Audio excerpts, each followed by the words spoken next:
Di antara dua peran, malam ini terasa lebih sunyi dari biasanya. Angin berhembus pelan, tapi pikiranku justru berputar kencang. Hatiku seperti ruang kecil yang dipenuhi suara-suara. Suara seorang anak, suara seorang istri, suara seorang ibu, dan suara seorang saudara, semuanya berbicara bersamaan, saling menuntut untuk didengar. Sebagai seorang anak, aku diajarkan untuk patuh. Orang tua adalah pintu surga.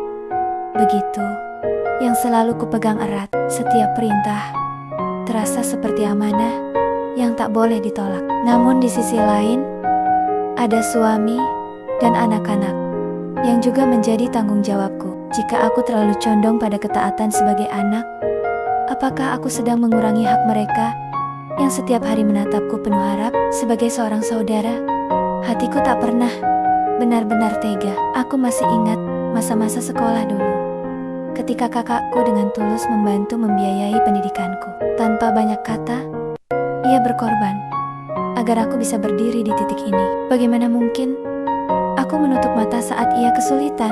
Bukankah rasa terima kasih seharusnya hidup bukan hanya diucapkan, namun hidupku pun bukan tanpa batas. Aku dan keluargaku hidup sederhana cukup, tapi bukan berlebih. Ada kebutuhan anak-anak yang harus kupikirkan.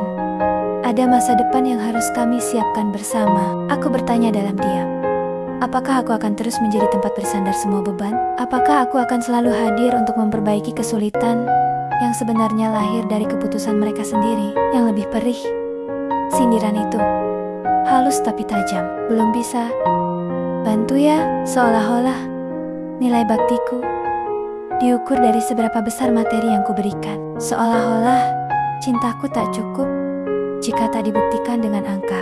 Aku lelah, tapi bukan karena membantu. Aku lelah karena merasa bersalah pada semua pihak. Apapun yang kupilih, jika aku membantu, hatiku cemas pada keluargaku sendiri. Jika aku menahan diri, hatiku dihantui rasa tak enak dan takut disebut tak tahu balas budi. Malam ini, aku belajar satu hal.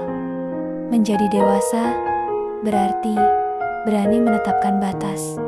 Meski hati bergetar, aku tetap anak, tetap saudara, tapi aku juga istri dan ibu. Peranku bukan untuk menyelamatkan semua orang, melainkan untuk menjaga amanah yang Allah titipkan di pundakku hari ini. Mungkin aku tak bisa membuat semua orang puas, tapi aku bisa berusaha adil pada diriku sendiri dan pada keluarga kecilku. Dan mungkin suatu hari nanti mereka akan mengerti bahwa cintaku tidak pernah berkurang, hanya caraku menjaga keseimbangan.